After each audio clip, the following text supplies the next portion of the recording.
Assalamualaikum warahmatullahi wabarakatuh. Shalom, Om Swastiastu, Namo Buddhaya, salam kebajikan, salam sejahtera bagi kita semua. Izin Pak, saya dan kedua teman saya yaitu dengan judul Pemanfaatan Radiasi Benda Hitam dalam Teknologi Modern serta implikasinya bagi kehidupan sosial, yaitu yang beranggotakan 3 orang, 1. Cane Satya Purba dengan NIM 2308011081, 2. Ramona Sefaca Situmorang 2308011037, dan Mario Sianturi 2308011055.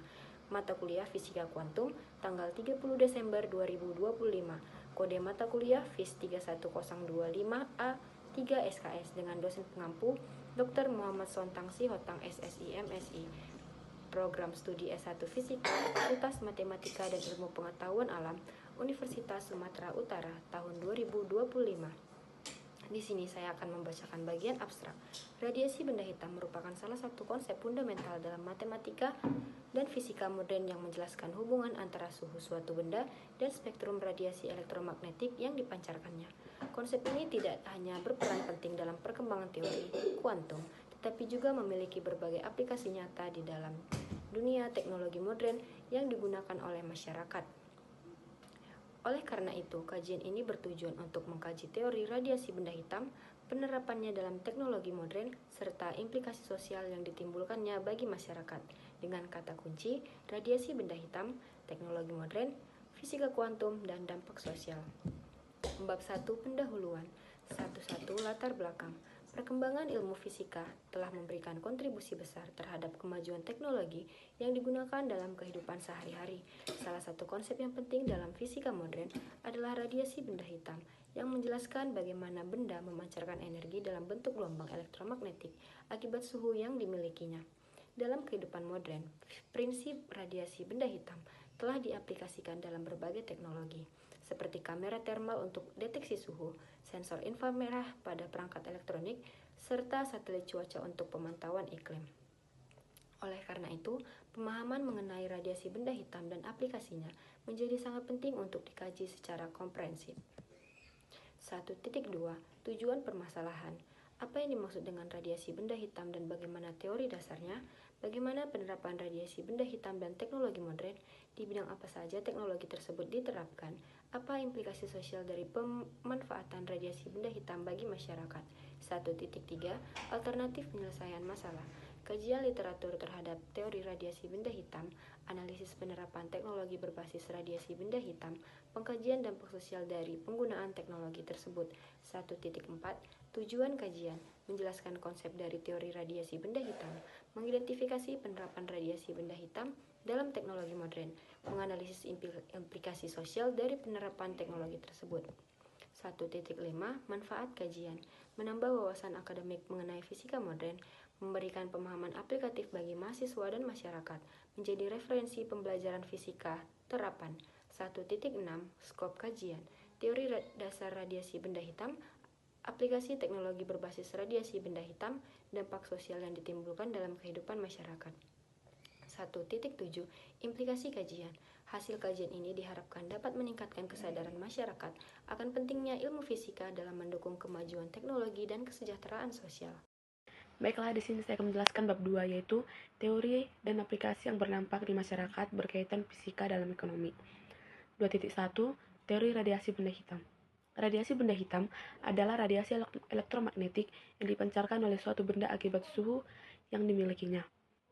Benda hitam didefinisikan sebagai benda ideal yang mampu menyerap seluruh radiasi elektromagnetik yang mengenainya dan memancarkan radiasi maksimum pada suhu tertentu.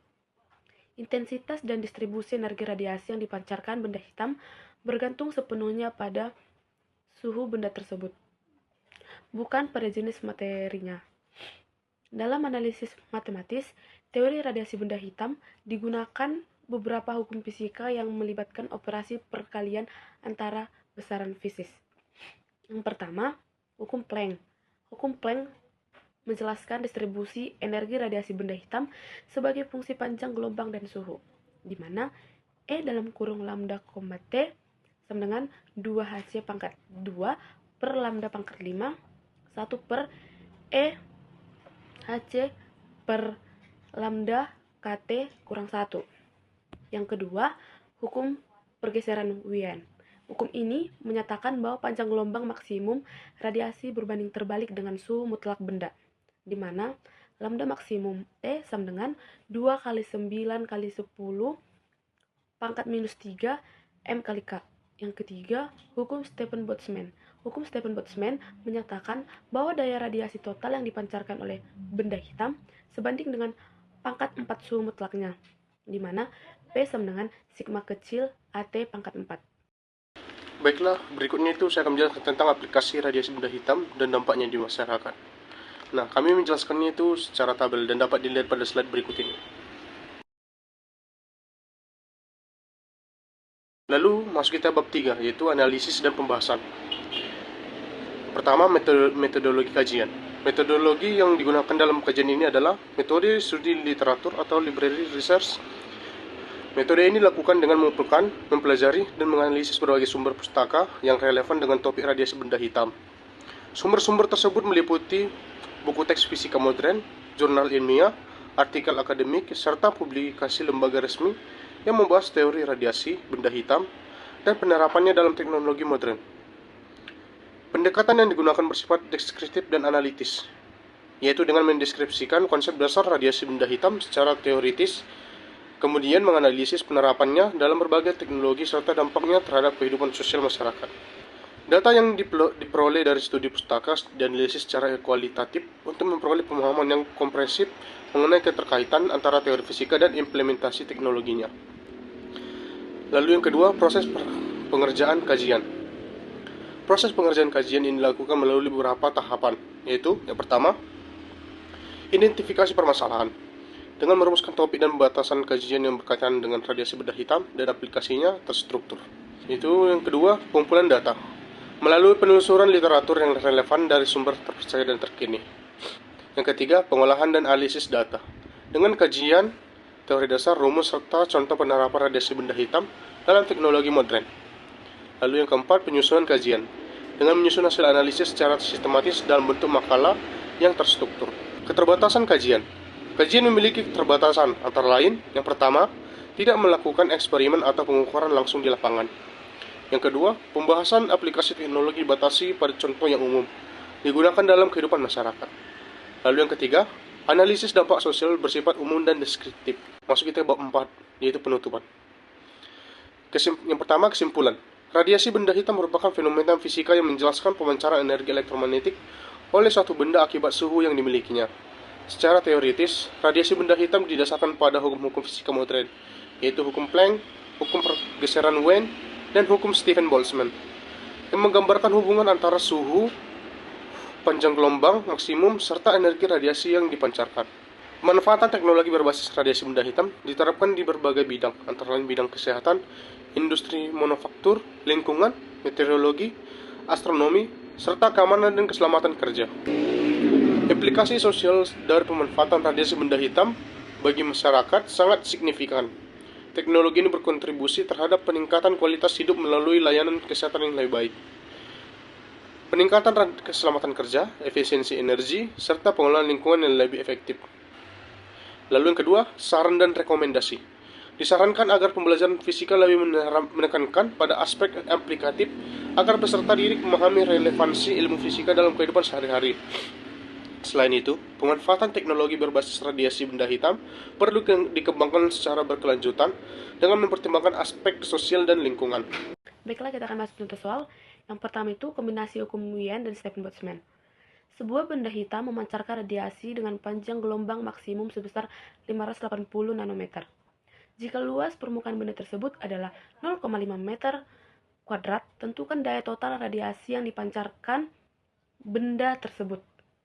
Penyelesaiannya diketahui lambda maksimum sama dengan 580 kali 10 pangkat minus 9 meter. Sigma kecil yaitu sama dengan 5,67 kali 10 pangkat minus 8 W per M pangkat 2 K pangkat 4. Penyelesaiannya menentukan suhu benda menggunakan hukum Wien. T sama dengan 2,9 kali 10 pangkat minus 3 per 580 kali 10 pangkat minus 9 dengan hasil 5,0 kali 10 pangkat 3 K. Yang kedua, menentukan daya radiasi menggunakan hukum Stefan-Boltzmann. P sama dengan sigma kali A kali T pangkat 4. P sama dengan 5 dalam kurung 5,67 kali 10 pangkat 8 dikali dalam kurung 0,5 dikali dalam kurung 5,0 kali 10 pangkat minus 3 pangkat 4, dimana dengan hasil P sama dengan 1,77 kali 10 pangkat 7. 3. Aplikasi kamera termal atau analisis konseptual fisis.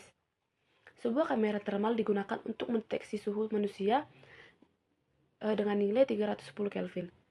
Jelaskan secara kuantitatif mengapa kamera tersebut bekerja pada daerah inframerah bukan pada cahaya tampak. Jawabannya menggunakan hukum Wien.